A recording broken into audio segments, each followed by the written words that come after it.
के साथ में इसको शेयर करें, साझा करें, ताकि आप सब भी समझ सकें कि आखिर राम मंदिर कब-कब राम मंदिर पर हमले हुए और कब-कब राम मंदिर को ध्वस्त करने की कोशिश की। खाली सोमनाथ नहीं है, हमको ऐसा लगता है सोमनाथ बार-बार तोड़ा गया, बार-बार बना लिया हमने।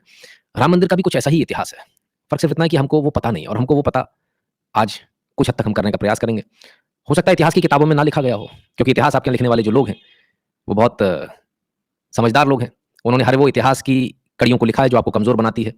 हर उस कड़ी को इतिहास की तोड़ा है जिससे आपके इतिहास में आप जा सकें। हर उस रास्ते को उन्होंने तोड़ दिया, हर उस पुल को उन्होंने तोड़ दिया है जो आपको इतिहास में ले जा सकता है। तो बहरहाल, तो शुरू करते हैं, और हम आपको पीछे ले चलेंगे, तकरीबन आज से 1500 साल पीछे। हुँ? और जब 1500 साल पीछे हम लेकर चलेंगे, तो आपको समझ में आएगा कि जब एक मज़हब विशेष, शायद उसका अता-पता भी नहीं था, तब भी राम मंदिर पर आक्रमण हुए थे। तो चलिए अयोध्या की उस कहानी को देखने का प्रयास करें, जानने का प्रयास करें, और समझने का प्रयास करें। ठीक है ना? कि क्या-क्या है। बात आज से तकरीबन 1500 साल पीछे 500 ईस्वी पर जाती है, और 500 ईस्वी जब था, तब हूणों ने जो है अयोध्या को तहस-नहस कर दिया था, खत्म कर दिया था, नेस्त-ए-नाबूद कर दिया था। उनके आक्रमण इतने ज़बरदस्त थे कि अयोध्या में कुछ बचा ही नहीं था। इसके बाद में राजा विक्रमादित्य का शासन आया। 500 ईस्वी के आसपास की बात है। राजा विक्रमादित्य को इस बात का बहुत अच्छी तरह से आभास था, इस बात का उनको मालूम था कि अयोध्या नाम की एक नगरी हुआ करती थी, मतलब अयोध्या आज के ज़माने जैसा नहीं था ना कि आपने उठाया और गूगल कर लिया और मिल गया। पहले तो जगह को ढूँढने में भी बहुत मेहनत करनी पड़ती थी। ये वही अयोध्या है या नहीं है? ये भी जानना पड़ता था, देखना पड़ता था, पूछना पड़ता था। तो जब वो राजा विक्रमादित्य जब अपनी कुर्सी पर आए, उन्होंने अपना राजपाट सँभाला, तब जो है ये कहानी शुरू होती है, और उनको अयोध्या के बारे में मालूम था कि अयोध्या को पूरी तरह से तहस-नहस कर दिया गया। बड़ा चैलेंज ये था कि अयोध्या है कहाँ? ढूँढे कैसे? क्योंकि अब तो पूरी तरह से तहस-नहस कर दिया। लेकिन ढूँढते-ढूँढते महादेव, नागेश्वर और सरयू नदी के किनारे है अयोध्या, ये मालूम था, तो ढूँढते-ढूँढते आए।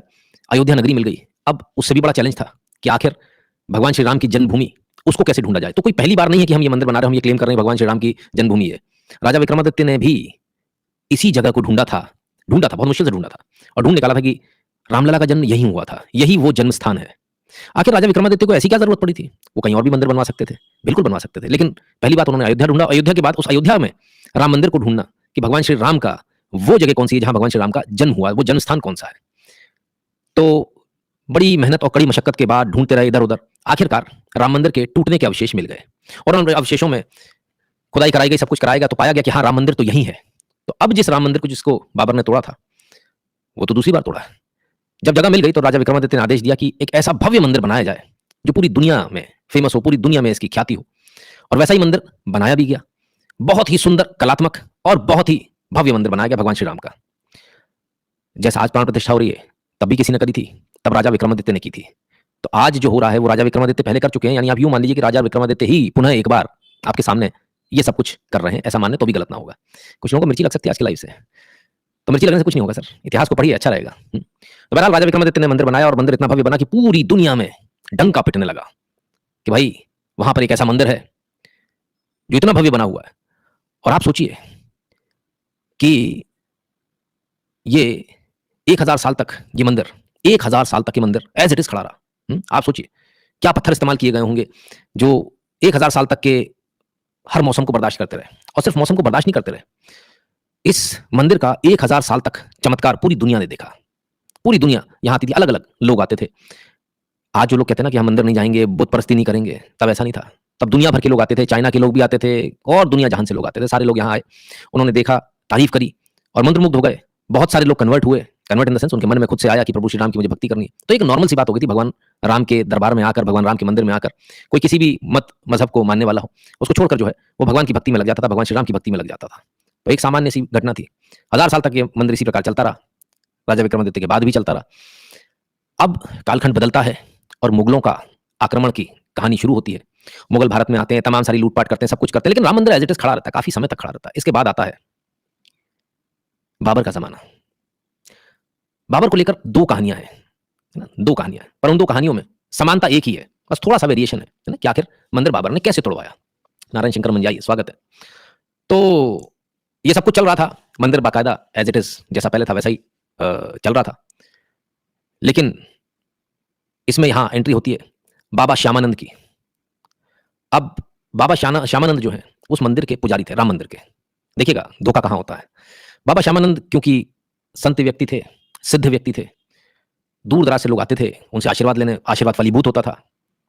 बाबा श्यामानंद की ख्याति भी कुछ कम नहीं थी, जितनी ख्याति राम मंदिर की।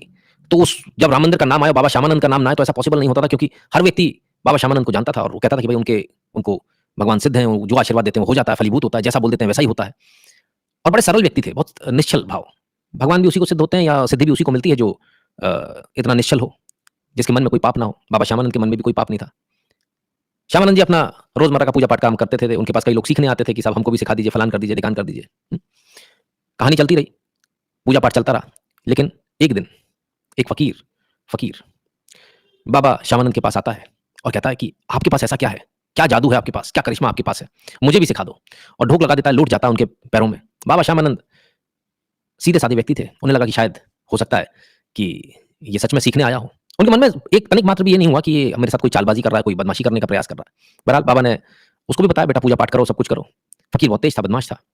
फकीर ने जो है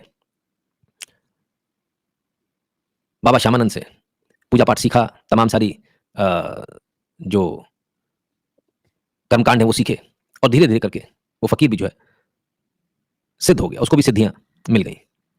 अब ये बात तो समझ में आई उसको। तो अब इसको लेकर जो है फकीर की सिद्धि भी बढ़ने लगी दिन पे दिन, कि भाई फकीर को बहुत कुछ आता है, सीखा उसने मंदिर से था। लेकिन ये कहानी चलती रही और फकीर जो है धीरे धीरे करके पॉपुलर होता गया। अब एक फकीर पॉपुलर हुआ तो दूसरे को भी ले आता वो।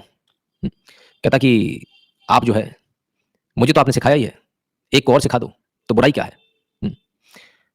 तो दो फकीर हो गए अब इसमें, हजरत कजल, अब्बास मूसा, आशिकान कलंदर शाह। तो अब इन दो फकीरों को जो है तमाम सारी चीजें उन्होंने सिखाई, अष्टांग योग से लेकर तमाम सारी सिद्धियां इनको सिखाई। और ये सीखने के बाद ये दोनों फकीर जो है निकल गए और अपना स्वतंत्र कार्य करने लगे। अब इन फकीरों की सिद्धि भी थी इनको, तो इनकी भी ख्याति हुई। दूर दराज तक लोग, गांव के लोग सब इनको पहचानने लगे। इस बीच में क्या होता कि बाबर का जो काफिला है, अब इसमें दो कहानियां, बाबर के यहां पर दो कहानियां आ जाती हैं। लेकिन फकीर वही है, दो फकीर हैं और उन्हीं फकीरों पर ये पूरी दारोमदार है। लेकिन दो कहानियां, दो में एक कहानी तो ये कहती है कि बाबर जब छोटा था तब वो अयोध्या आया, इन फकीरों से मिला, और इन फकीरों से मिलने के बाद में जो है उसने आशीर्वाद मांगा कि मुझे ऐसा आशीर्वाद दो कि मैं इस देश पर, भारत पर, हिंद पर मैं राज करूं, इसका राजा बन जाऊं। तो इन दोनों फकीरों ने उससे ये वचन लिया कि हम तुम्हारे लिए दुआ करेंगे, लेकिन इस दुआ के बदले में हमें तुमसे कुछ चाहिए। तो उसने बोला क्या चाहिए? सो हीरा जवाहरात सोना, मैं खूब आपको माला माल कर दूं। बोले माल नहीं चाहिए, हमको सिर्फ इतना चाहिए कि तुम जब बादशाह बन जाओ तब तुम इस मंदिर को तोड़ दो, राम मंदिर को। आप देखिए कितने कमाल की बात है। एक तरफ वो राम मंदिर जिससे उन्होंने सीखा, जिस पुजारी से सीखा, जिस राम मंदिर में जाकर उन्होंने अष्टांग योग से लेकर तमाम सारी चीजें सीखी और सिद्धियां पाई, उसी मंदिर को तोड़ने की पहली शर्त इन्हीं लोगों ने रखी, इन फकीरों ने। तो प्राइमरी गलती कहां हुई? वहां हो गई जहां पहचान नहीं पाया और आपको लगा कि नहीं कोई आ रहा है, हम उसको सिखा देते हैं, ये भी हो सकता है इसका मन भी बदल जाए और ये फलाना ढिकाना। तो वो जो है गलत एक डिसीजन हुआ। एक गलत डिसीजन ने कहां से कहां चीजों को मोड़ दिया। बहरहाल बताते हैं कि जब ये बादशाह बनने के लिए आया तो उसने बोला, बोले ठीक है, मैं आपको वादा करता हूं कि जब मैं बादशाह बनूंगा तब मैं आकर इस मंदिर को तोड़ दूंगा। उसके बाद जो है उन्होंने उसे आशीर्वाद दिया या दुआ पढ़ी, और बताते हैं बाबर इसके बाद में बादशाह बन गया था। एक कहानी तो ये। दूसरी कहानी है कि बाबर 1528 के आसपास बुरी तरह से जो है पिट रहा था।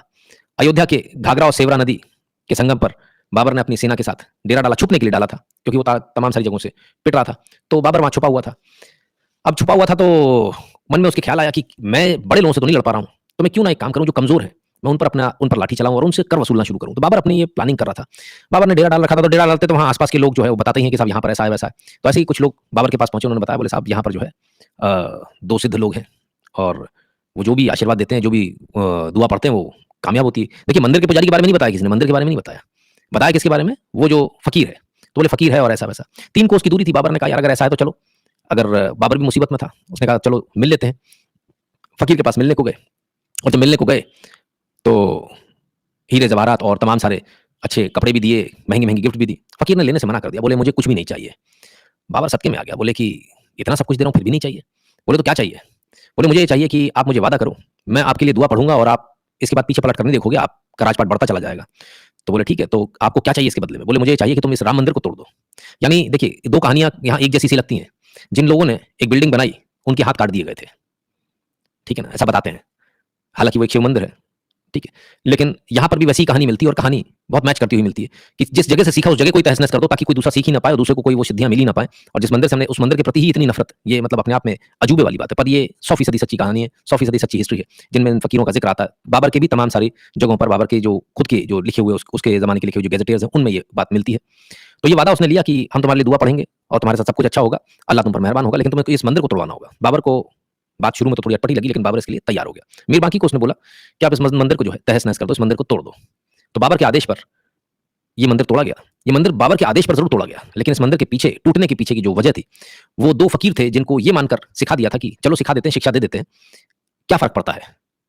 हमारे शास्त्रों में बहुत पहले से लिखा हुआ है कि अपात्र को, कुपात्र को शिक्षा नहीं दी जानी चाहिए। लोग कहते हैं नहीं, नहीं, नहीं, फलाने को नहीं पढ़ने दिया, ढिकाने को नहीं, नहीं। हर अपात्र, हर कुपात्र को शिक्षा नहीं दी जानी चाहिए। ये हमारे यहाँ हज़ारों साल पहले 10,000, 20,000, 40,000, 50,000 ना जाने कितने हज़ार साल पहले से लिखा हुआ है। लेकिन जब हम बहुत बार अपने आप को समझदार समझते हैं कि क्या फ़र्क पड़ता है? अगर हमने किसी को पढ़ा दिया, अरे लिखा है, पता नहीं कब लिखा है। संभवतः शायद श्यामानंद जी ने भी यही सोचा होगा। उन्होंने सोचा ही नहीं होगा कि कभी ऐसा भी होगा कि उनकी मौत का कारण भी यही लोग बनेंगे। इस मंदिर के विध्वंस का कारण भी यही लोग बनेंगे जिनको कुपात्रों को, अपात्रों को शिक्षा दे रहे हैं। इसीलिए हमारे यहाँ चीज़ें बहुत सोच समझ कर लिखी गई हैं, है ना? और इसीलिए बताया गया है कि अपात्र, कुपात्र को शिक्षा नहीं दी जानी चाहिए। एक गलती राम मंदिर, 1000 साल से जो राम मंदिर खड़ा हुआ था, पूरी दुनिया में जिसकी ख्याति थी, उसके विध्वंस का कारण बना और वहाँ से हिंदू धर्म के पतन की शुरुआत हुई। और उसके बाद जो है, कोई एक ज़माना था कि जब लोग राम मंदिर आते थे, भगवान श्री राम के होकर रह जाते थे। इतना आकर्षक मंदिर था, भगवान की इतनी कृपा थी। एक बार राजा विक्रमादित्य ने बनवाया, दूसरी बार नरेंद्र मोदी बना रहे हैं। लोगों को बात अटपटी लग सकती है, लेकिन अगर आप इतिहास के आईने में झाँक कर देखेंगे और यदि आप देखेंगे, तो आप पाएँगे कि राजा विक्रमादित्य के बाद सिर्फ नरेंद्र मोदी ही हैं, जो दूसरी बार इस राम मंदिर को बना रहे हैं। तो कहीं न कहीं राजा विक्रमादित्य और नरेंद्र मोदी को आप एक जैसा सा पाएँगे। दोनों में एक जैसा पराक्रम है, दोनों में एक जैसी भक्ति है भगवान के प्रति और दोनों में एक जैसा दुस्साहस है दुनिया से लड़ जाने का और दोनों में एक जैसा कमिटमेंट है भगवान श्री राम के प्रति। वो भी ढूँढता हुआ आया था, नरेंद्र मोदी भी ढूँढते हुए आए और राजा विक्रमादित्य को भी भगवान श्री राम ने चुना था कि तू ही मंदिर बनवाएगा और आज नरेंद्र मोदी को भी भगवान श्री राम ने चुना है कि तू ही मंदिर बनवाएगा। तो ये चीज़ें हैं जो आपके सामने आपको पता होनी चाहिए। बहुत सारे लोग जो है समझते हैं कि बाबर ने ही तोड़ दिया। बाबर को सपना नहीं आया था कि मुझे राम मंदिर तोड़ना है। बाबर को बताने वाले वही लोग थे जिन्होंने इसी मंदिर के अंदर भोजन पाया, प्रसादी पाई, इसी मंदिर के अंदर अष्टांग योग सीखा और ना जाने क्या-क्या सीखा और उन सिद्धियों के दम पर पूरी दुनिया में अपनी ख्याति बनाई और उसके बाद उसी राम मंदिर को तोड़ दिया। तो ये राम मंदिर के टूटने की कहानी है। मुझे नहीं पता आप में से कितने लोगों को ये कहानी पता थी और मैं ये भी नहीं जानता क्योंकि मैंने भी इस कहानी को भी पहली बार ही पढ़ा और मैं भी शॉक था देखकर कि ऐसा भी हो सकता है। हम तो सोच रहे थे कि बाबर आया ही राम मंदिर तोड़ने के लिए होगा, पर ऐसा नहीं था। बाबर तो अपनी जान बचाता हुआ फिर रहा था और वो तो कर टैक्स की वसूली के, जजिया टैक्स वसूलने के मूड में था। लेकिन मंदिर तोड़ने का उसका दूर-दूर तक कोई इरादा नहीं था। कम से कम इस कहानी के अनुसार तो यही लगता है। और बाद में जो है उसको भड़काया गया उन लोगों के द्वारा जिनको आपने पाला-पोसा था। इसलिए कहते हैं आस्तीन के साँपों को दूध नहीं पिलाना चाहिए। तो मतलब ये थी आज की कहानी। आपने क्या सीखा इस कहानी से हमें ज़रूर बताइएगा। कृषि जी का कमेंट लेता हूँ, बहुत देर से